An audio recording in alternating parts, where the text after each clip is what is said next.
ఈరోజు కార్తీక దీపం సీరియల్లో జోష్న చిన్నప్పటి బట్టల్ని శౌర్యకి సుమిత్ర వేస్తుంది. దాంతో జోష్న పెద్ద గొడవ చేస్తుంది. ఇక దీప అయితే ఏదైనా మన దగ్గర ఉన్నప్పుడు దాని విలువ తెలియదు, దూరం అయినప్పుడే తెలుస్తుంది అని అంటూ ఉంటుంది. ఇక జోష్న అలాంటి పరిస్థితి నాకెప్పుడు రాదులే అని చాలా పొగరుగా సమాధానం చెప్తూ ఉంటుంది. ఇక దీప అయితే ఎప్పుడు ఏం జరుగుతుందో ఎవరికి తెలుసు అని అంటూ ఉంటుంది. ఇక పారిజాతం అయితే వెళ్ళవమ్మ, జరిగేదేదో జరుగుతుంది అని చాలా కోపంగా అంటూ ఉంటుంది. ఇక కార్తీక్ అయితే వెళ్తాంలే పారు, ఇక్కడే ఏం ఉండిపోంలే, మాకు కూడా ఇల్లుంది అని అంటూ ఉంటాడు. ఇక దశరథ్ అయితే కాంచనతో ఇక్కడే ఉండొచ్చు కదా అని అడుగుతూ ఉంటాడు. ఇక కాంచన, ఈ ఇంట్లో నాకు చోటు లేకపోయినా పర్వాలేదన్నయ్య, నీ మనసులో నాకు చోటుంటే చాలు అని బాధపడుతూ అక్కడి నుంచి వెళ్ళిపోతూ ఉంటుంది. ఇక జోష్న తన గదిలోకి వెళ్ళిన తర్వాత పారిజాతం, నువ్వు చాలా తప్పు చేసావు, ఆ మాట అనకుండా ఉండాల్సింది అని అంటూ ఉంటుంది.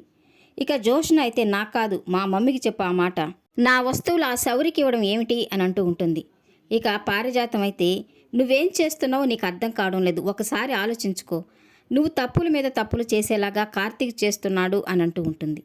నేనేం చేశాను అని అర్థం కానట్టుగా జోష్న అడుగుతూ ఉంటుంది. నువ్వు కార్తీక్తో అగ్రిమెంట్ మీద సంతకం చేయించుకోవడమే మొదటి తప్పు, దానివల్ల ఆ రోజు దీపను బ్రతికించుకున్నాడు అని అంటూ ఉంటుంది.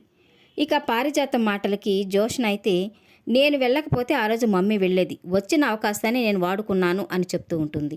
ఆ కార్తీక్ని డ్రైవర్గా దీపను పని మనిషిగా చేసుకున్నానని నువ్వు సంబరపడిపోతున్నావు, కానీ కార్తీక్ గారికి ఏదో మనసులో ప్లాన్ ఉంది, అదేంటో నాకు అర్థం కావడం లేదు. ఈరోజు తన కూతుర్ని తీసుకొచ్చి ఒక క్లారిటీ ఇచ్చాడు. మీ తాత తన కూతురితో మాట్లాడకపోయినా దీప కూతురితో మాట్లాడాడు, మీ అమ్మ కూడా అంతే. దానికి తగ్గట్టు నువ్వు వాళ్ళు దాచుకున్న జ్ఞాపకాలని విసిరికొట్టి వాళ్ళని బాధ పెట్టావు. మా సెంటిమెంట్స్ని గౌరవించిన కూతురు భవిష్యత్తులో మమ్మల్ని చూస్తుందో లేదో అన్న అనుమానం కలిగేలాగా చేశావు అని అంటూ ఉంటుంది.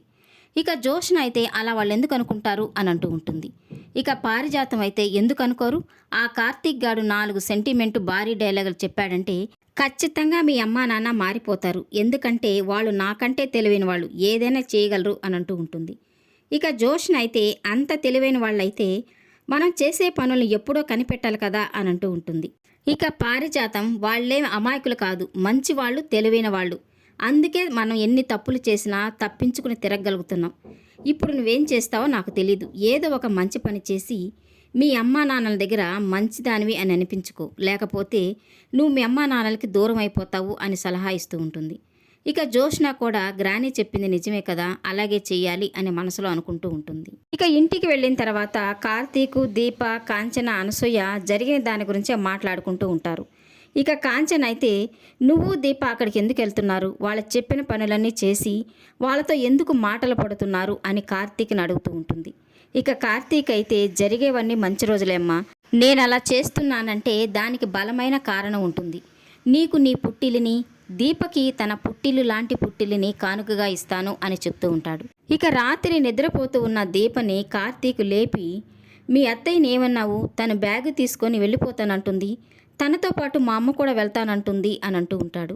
ఇక లేచి టైం చూసిన దీప 11:55 అయింది, ఈ టైంలో ఏంటి కార్తీక్ బాబు, అయినా నేను ఆవిడని ఏమంటాను, చూద్దాం పదండి అని తనతో పాటు గదిలోంచి బయటకు వస్తుంది. ఇక తను హాల్లోకి వచ్చేసరికి అక్కడ శౌర్య, కాంచన, అనసూయ బెలూన్స్తో హాల్ అంతా నింపేసింటారు. ఇక తనని చూడగానే అనసూయ కేకు తీసుకొచ్చి అక్కడ పెడుతుంది. ఇక దీప ఏంటి ఇదంతా అని అనేలోపు ఇక కార్తీకు, కాంచన, అనసూయ, శౌర్య అందరూ కలిసి దీపకి విష్ చేసి హ్యాపీ బర్త్డే చెప్తూ ఉంటారు. ఇక దీప అయితే ఒక్కసారిగా షాక్ అయిపోతూ ఆశ్చర్యపోతూ అలాగే అందరి వంక చూస్తూ ఉంటుంది. ఆ రోజు తన పుట్టినరోజని తనకు అప్పుడే గుర్తుకొస్తుంది. ఇక కార్తీకు దీపతో కేక్ కట్ చేయించి తనకి సర్ప్రైజ్ ఇస్తాడు. ఇక దీప చాలా సంతోషపడిపోతూ ఉంటుంది. ఇక అదే రోజు జోష్న పుట్టినరోజు కూడా కావడంతో తను ఎలా సెలబ్రేట్ చేసుకుంటుంది, పారిజాతం ఇచ్చిన సలహా మేరకు సుమిత్ర దశరథల్ని సంతోషపెడుతుందా లేక బాధ పెడుతుందా అనేది కమింగ్ ఎపిసోడ్లో తెలుసుకుందాం. ఈ వీడియో నచ్చినట్లయితే లైక్ చేయండి, సబ్స్క్రైబ్ చేయండి. Thank you for watching.